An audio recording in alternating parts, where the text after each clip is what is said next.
Inside Rikers Island Prison. America's most expensive jail. Rising from the East River between Queens and the Bronx, Rikers Island is not just a jail, it is a financial black hole, a political battlefield, and one of the most dangerous detention complexes in the Western world. This documentary examines how Rikers became America's most expensive jail, where billions of taxpayer dollars collide with violence, corruption, neglect, and human lives. Drawing from court filings, Department of Justice reports, city audits, and investigative journalism, this is a fact-based exploration of crime, money, and power behind bars. The island that bleeds money. They told New Yorkers it was temporary. That's the first lie. Rikers Island was never supposed to exist the way it does today. According to city planning documents and historical records, it was meant to be a short-term solution in the 1930s. An overflow jail to relieve pressure from overcrowded Manhattan facilities. A stopgap. A placeholder. Something the city would outgrow. Instead, it became a machine that consumes lives and money at a scale unmatched anywhere in the United States. Here is the fact that still shocks experts. New York City spends more than $500,000 per year, per incarcerated person on Rikers Island. According to city budget reports and independent audits, that number has at times exceeded $550,000 annually. A figure higher than tuition at elite universities, higher than the cost of housing in luxury Manhattan neighborhoods, and higher than incarceration costs in any other U.S. jail system. And yet, despite this staggering expense, Rikers Island remains synonymous with violence, neglect, and systemic failure. This is not a story about a single crime. This is a story about an institution that commits one every day. Rikers Island sits on 413 acres of landfill and rock in the East River. The island itself is artificial, expanded over decades with garbage and construction debris. From the air, it looks massive. From the inside, it feels like a maze designed to erase time. According to Department of Correction records, the complex once held more than 20,000 people at its peak. Today, that number is lower, but the costs have only gone up. Why? That question has haunted auditors, judges, journalists, and families for decades. According to federal court filings, Rikers Island operates under conditions so dangerous that the U.S. Department of Justice concluded the city had shown deliberate indifference to violence and medical needs. In plain language, the system knew people were being harmed, and failed to stop it. But here's the contradiction that defines Rikers.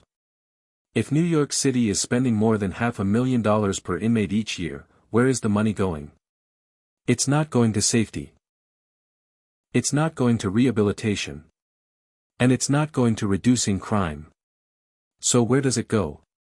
To answer that, you have to understand how Rikers Island actually functions, not as a jail, but as an economy. Every morning before sunrise, fleets of buses cross the bridge connecting the island to Queens.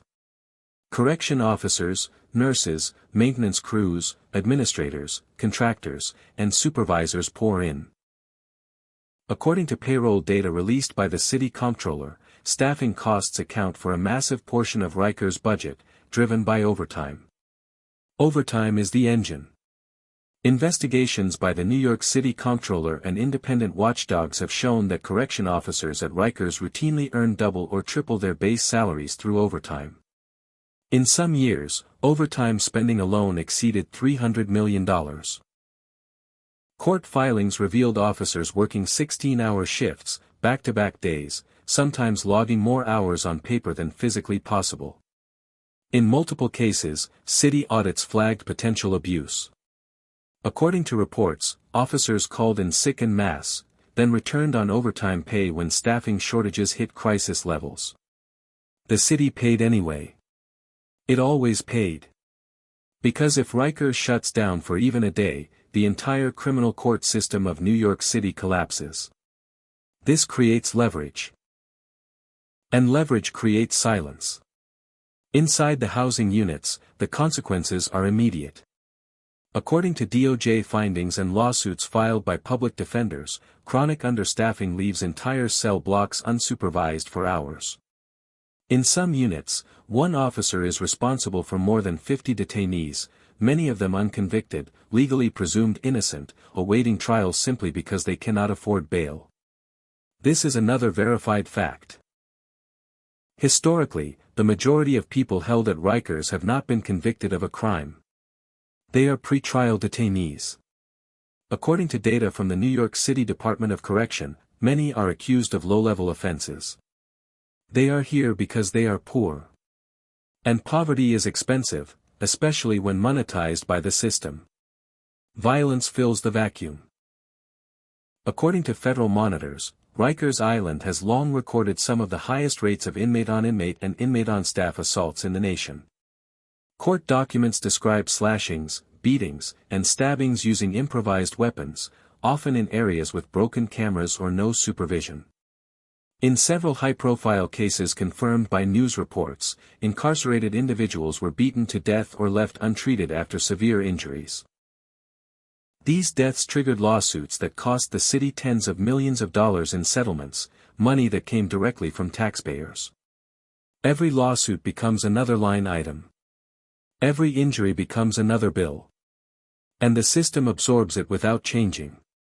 Healthcare is another financial sinkhole. According to city contracts and health department audits, medical services at Rikers are outsourced to private providers at enormous cost. Yet federal investigations found delays in care, misdiagnosis, and failures to treat life-threatening conditions. In several cases documented by the media, incarcerated people with mental illness died after being placed in isolation instead of receiving treatment. Mental health care alone costs the city hundreds of millions per year. And yet, according to court-appointed monitors, Rikers remains one of the largest mental health providers in the state, by default, not by design. This is the financial paradox of Rikers Island. The more it fails, the more it costs. The more dangerous it becomes, the more money flows in. And no one seems able, or willing, to stop it. In 2015, after years of lawsuits and federal scrutiny, New York City entered into a consent decree with the U.S. Department of Justice. According to court filings, the city agreed to sweeping reforms, improved staffing, better training, safer housing, and stronger oversight. The price tag? Billions.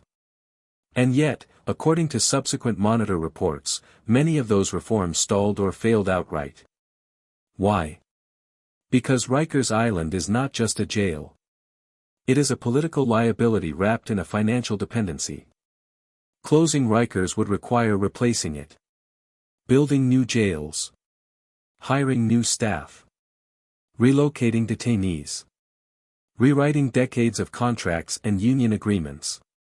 The estimated cost of closure and replacement has been projected at $8 to $10 billion. And that number continues to climb. So the city pays to keep Rikers alive. Even as it kills. Every year, budget hearings repeat the same ritual. Officials acknowledge the failures. Advocates demand change. Families testify about lost sons and brothers. And then the money is approved, again. Because the alternative is collapse. And collapse scares politicians more than scandal. At night, the island glows under floodlights. From the outside, it looks secure. Controlled. Managed. From the inside, according to sworn testimony, it feels like abandonment. Cells flood. Toilets back up. Food deliveries arrive late, or not at all. According to lawsuits and Inspector General reports, entire housing units have gone without heat in winter and air conditioning in summer. Each failure becomes another contract.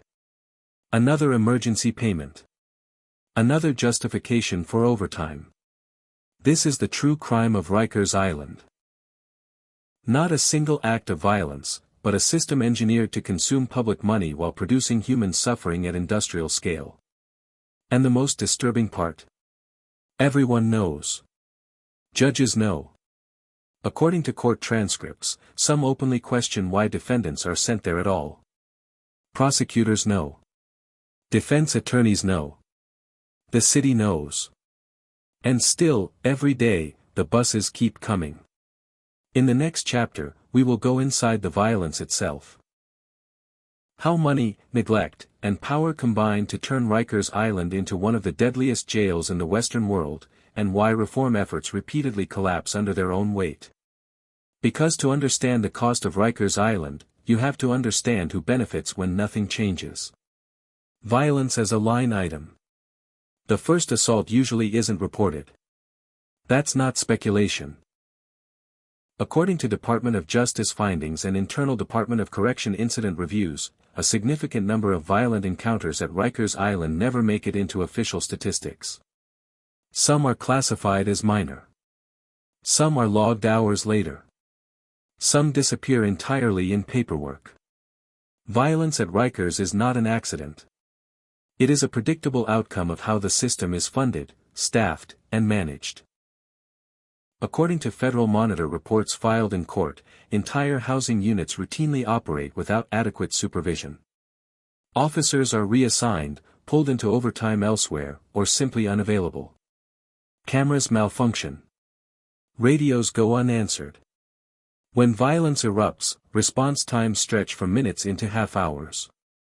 In one documented incident cited in court filings, an incarcerated man was slashed repeatedly by others in his unit. According to the report, officers did not enter the area for more than 20 minutes.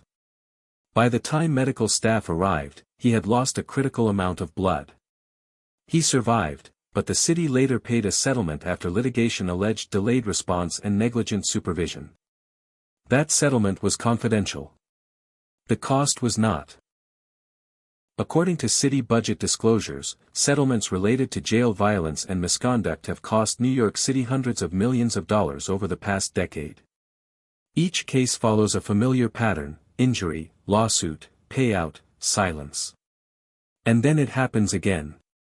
The violence at Rikers is not random chaos. It follows lines drawn by money. According to investigative reporting and union contracts, chronic understaffing is not the result of budget shortages. The jail system receives more funding per detainee than any comparable facility in the country. The issue is allocation. Overtime consumes the budget. When officers work excessive hours, fatigue sets in.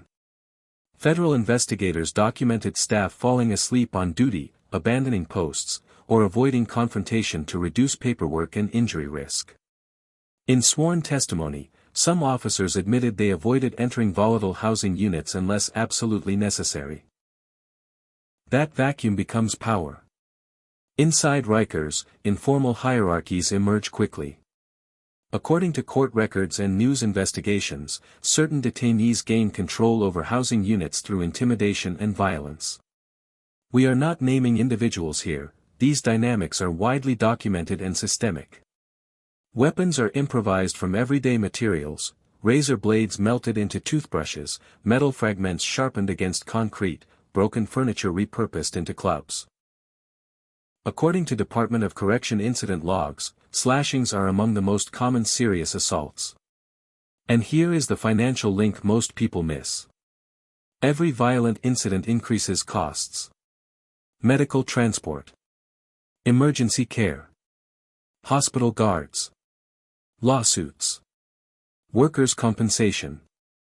Overtime to cover injured staff. Repairs to damaged infrastructure. Violence is expensive. But it also justifies spending. After particularly brutal incidents. Some captured on surveillance footage later released through litigation, the city often approves emergency funding. According to city council records, millions have been allocated after spikes in violence for stabilization efforts, temporary staffing, and security upgrades. Temporary becomes permanent. Failure becomes a funding mechanism. Mental illness intensifies the crisis. According to public health data and court-appointed monitor reports, a disproportionate number of people held at Rikers suffer from serious mental illness. Many are charged with non-violent offenses. Many are legally innocent, awaiting trial. Rikers has become, according to multiple reports, the largest de facto psychiatric facility in New York State. But it is not funded or staffed as one. Instead of treatment, detainees with mental illness are frequently placed in solitary confinement or punitive segregation, a practice repeatedly criticized by federal judges and human rights organizations. In several cases documented by news outlets, individuals deteriorated rapidly in isolation, engaging in self-harm or dying by suicide. Each death triggers investigations. Each investigation triggers lawsuits. Each lawsuit triggers payouts. According to city data, wrongful death and civil rights settlements related to jail conditions often exceed 7 figures per case. Again, the money flows after the damage is done. And no individual actor bears the cost. Another layer of violence occurs between staff and detainees. This is a documented fact, not an allegation. Federal investigations uncovered patterns of excessive force by correction officers, including beatings, retaliatory violence, and falsified reports. In some cases, video evidence contradicted official narratives. Charges were rare. Discipline was inconsistent. When officers are accused, the city often pays for their legal defense under union agreements. If a settlement is reached, the city pays again. Taxpayers pay twice. The culture inside Rikers reinforces silence. According to sworn testimony and investigative journalism, officers who report misconduct risk retaliation or ostracization. Detainees who report abuse face isolation or further violence. This creates an environment where accountability is theoretical. And yet, oversight is constant. Rikers Island is one of the most monitored jail systems in the country. Federal monitors. Independent boards. City inspectors general. Advocacy organizations. Media scrutiny. And still, the violence continues. Why? Because oversight does not dismantle incentives. Every violent incident strengthens the argument for more money without structural change. The system responds to crisis with cash, not reform. And then there is the cost no spreadsheet captures. Fear. According to court filings and testimony, many detainees describe constant anxiety, sleeping in shifts, avoiding showers, skipping meals. This fear fuels aggression. Aggression fuels lockdowns. Lockdowns require more staffing. More staffing means more overtime. The cycle is self-sustaining. One former detainee, quoted in a publicly available lawsuit, described Rikers as a place where time doesn't pass, it stacks. Days bleed into nights. Violence feels inevitable. Survival becomes the only objective. That mindset does not disappear when people leave. According to criminologists cited in public studies, pretrial detention in violent environments increases the likelihood of future criminal behavior. In other words, Rikers may actively make communities less safe. That cost is externalized. The city budget does not account for it. Politically, violence at Rikers is treated as a scandal. Financially, it is treated as overhead. When a particularly disturbing incident occurs, a death, a leaked video, a federal rebuke, the response is immediate and familiar. Press conferences. Statements. Promises. Then the funding increases. According to budget trends, per-detainee spending rose even as the jail population fell. Fewer people. More money. Worse outcomes. This defies logic, unless the goal is not rehabilitation or safety, but institutional survival. Rikers Island survives by failing. And in the next chapter, we will follow the money beyond the walls, into contracts, politics, unions, and the stalled promises to shut the island down forever. Because the most dangerous thing about Rikers Island is not what happens inside. It's who benefits from keeping it exactly as it is. Who profits from failure. Rikers Island was supposed to be closed. That promise is not a rumor. It is written into law. According to legislation passed by the New York City Council in 2019, the city committed to shutting down Rikers Island and replacing it with a smaller network of borough-based jails. The deadline was clear. The intention was public. The rationale was overwhelming: Rikers was too violent, too expensive, too broken to fix. And yet, years later, the island is still operating. Not shrinking. Not stabilizing. But deteriorating, while costs continue to rise. So the question that defines this chapter is simple and uncomfortable. If everyone agrees Rikers is a failure, why does it still exist? The answer lies not in crime, but in contracts, politics, and power. According to city budget records and procurement databases, Rikers Island is sustained by a dense web of public and private interests. Construction firms paid to patch decaying infrastructure. Healthcare contractors billing millions for substandard care.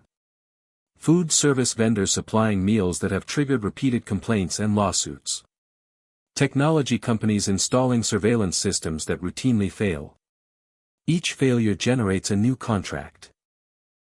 Each scandal justifies another emergency appropriation. Rikers is not a single budget line.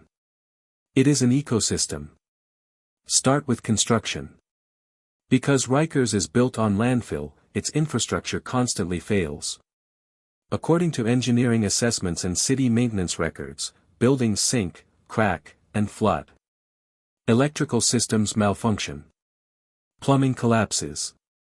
Mold spreads through housing units. Instead of replacement, the city opts for repair. Why? Because full replacement would require shutting units down, reducing capacity, and triggering legal and political crises in the court system. So the city patches instead. Temporary fixes. Emergency contracts. Inflated costs. According to City Comptroller Audits, emergency no-bid contracts have been repeatedly issued for Rikers-related repairs, bypassing competitive bidding under the justification of immediate safety needs. Emergency contracts are expensive and profitable. Then there is healthcare. Medical care at Rikers is outsourced. According to public contracts, private providers are paid hundreds of millions of dollars to deliver care inside the jail. Federal investigations and court monitors have repeatedly found those services inadequate: delayed treatments, missed diagnoses, medication errors. In a functioning market, failure would end the contract. At Rikers, failure extends it. Why? Because terminating a provider would require transitioning care for thousands of detainees, many with complex medical and psychiatric needs. The risk is deemed too high. So the city pays again, often renegotiating rather than replacing. This is how dependency becomes leverage. And then there is labor. The Correction Officers Union is one of the most powerful municipal unions in New York City. According to public campaign finance records, it donates heavily to political campaigns. According to reporting, it aggressively resists staffing reforms that would reduce overtime or change deployment practices. This is not an accusation.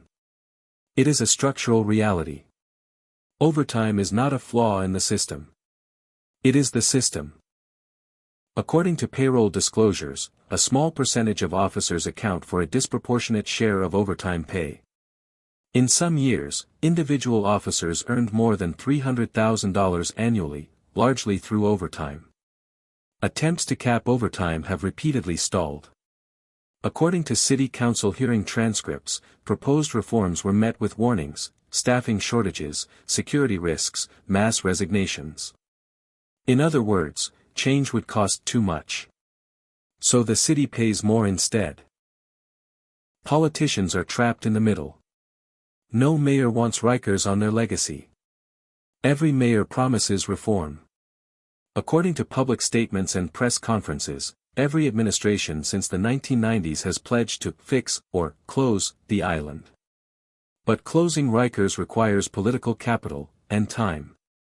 New jails face fierce opposition from neighborhoods. Lawsuits delay construction. Costs balloon. Deadlines slip. According to city planning documents, projected costs for the replacement jails have risen by billions since the original plan. Each delay increases reliance on Rikers. Each reliance increases spending. The island becomes indispensable. Even failure does not justify abandonment, because the alternative is chaos. And then there are the courts. Judges know Rikers is dangerous. According to transcripts and public remarks, some have openly criticized the conditions. Some have reduced bail or ordered releases to avoid sending people there. But judges also rely on the jail to function. Missed court appearances. Delayed transports. Locked down housing units that prevent detainees from reaching hearings. Each operational failure creates legal consequences. And those consequences cost money. Public defenders file motions. Prosecutors request delays. Cases drag on. Pre-trial detention lengthens. More days inside Rikers. More cost per person. More money spent to maintain a system everyone agrees should not exist. This is the final contradiction. Rikers Island is too broken to fix, and too embedded to close.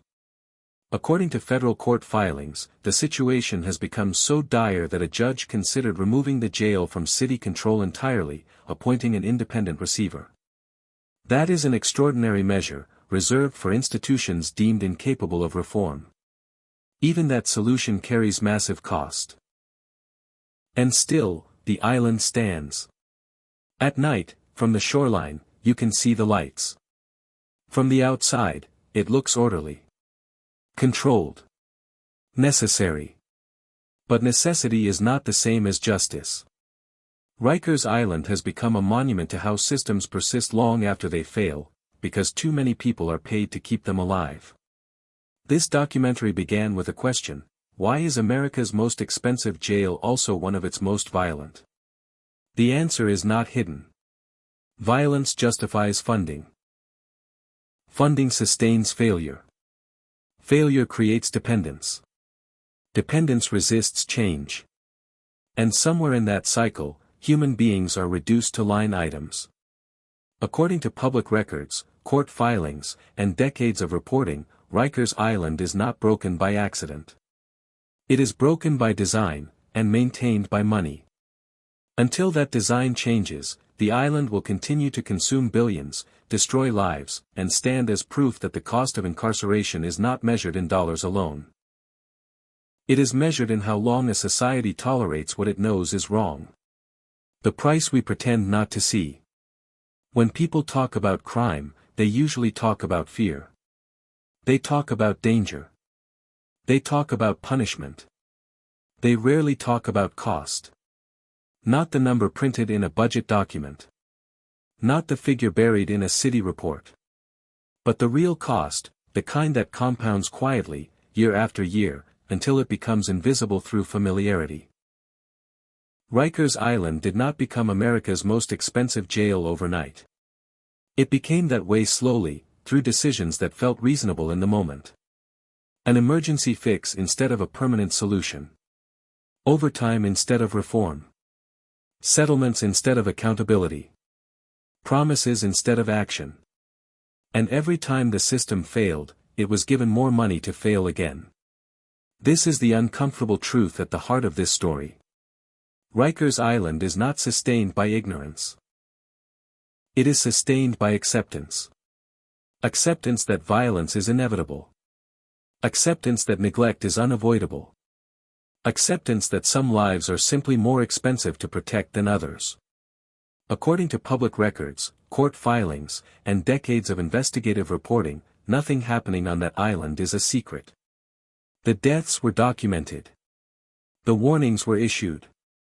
The reports were written. The lawsuits were settled. And yet, the island remained open. Because closing it would require something far more difficult than funding it. It would require admitting that money alone cannot fix a system designed to break people. Every year, New York City spends enough to send every person held at Rikers to college, to house them, to treat their illnesses, to rebuild their lives before they ever fall apart. And instead, that money disappears into overtime logs, emergency contracts, legal settlements, and crumbling walls. Not because no one knows better, but because knowing better is not the same as doing better. For the people inside Rikers, many of whom have never been convicted of a crime, time does not move forward. It presses down. Days become survival exercises. Nights become calculations. Who is safe? Who is watching? Who is not? And when they leave, if they leave, the cost follows them. Trauma does not stay behind bars. Fear does not dissolve at the gate. Violence learned in confinement does not vanish in freedom. Those costs show up later. In emergency rooms. In courtrooms. In communities already stretched thin. They do not appear in the jail budget. They appear everywhere else. Rikers Island is often described as a failure of corrections. But that framing is too narrow. It is a failure of governance. A failure of priorities. A failure to ask the simplest question honestly.